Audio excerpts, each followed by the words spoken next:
I'm not quite sure how to pronounce her name, but I think it's Nettie Bergseth. And her question is, what happened in your life that made you want to run away from it by using drugs? For me, what happened in my life was my parents' divorce.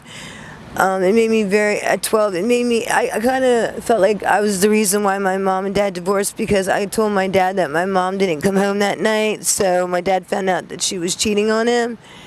And so I felt responsible, and it put me in a really bad depression.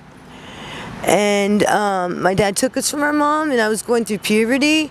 And a female needs her mother during puberty, and it was really hard, you know. And my dad did a great job as a father, but I just always blamed myself, and I guess the pain of the depression, the drugs made it feel better. It made me feel normal. I didn't feel, I just felt so depressed and dead to the world until I did drugs. Joel Rodriguez, what will it get you to get out of the situation you are in? Me, it would have to be good support, staying away from people, places, and things, of course, and a home, stability. I need stability.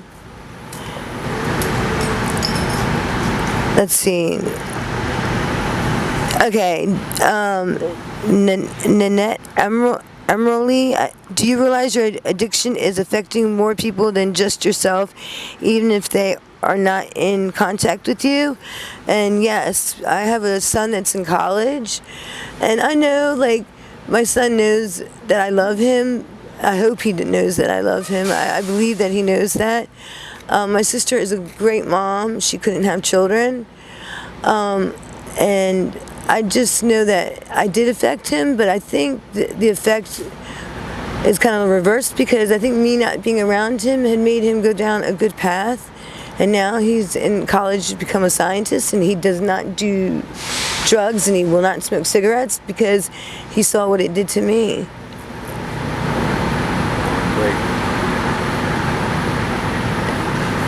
Okay, this is Shannon Livergood.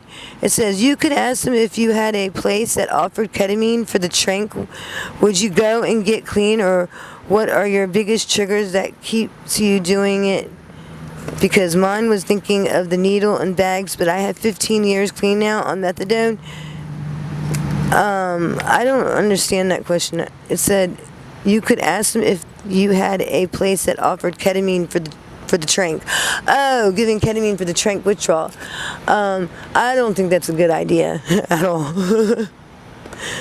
I always liked Special K, but I think that it's just a drug too. What is the best day you ever had high? I don't think there's ever a best day that you ever have high. Have you ever had a best day? Yeah, we're going to get to him. He's next. What was your best day getting high? I'll save that for later. Yeah, okay, all right. So, I always feel like there's always something that goes wrong when you're getting high. Like, it's always the stress. I think the best day of ever getting high is the last time you get high. That's what I'm believing now. What's the worst day you had clean?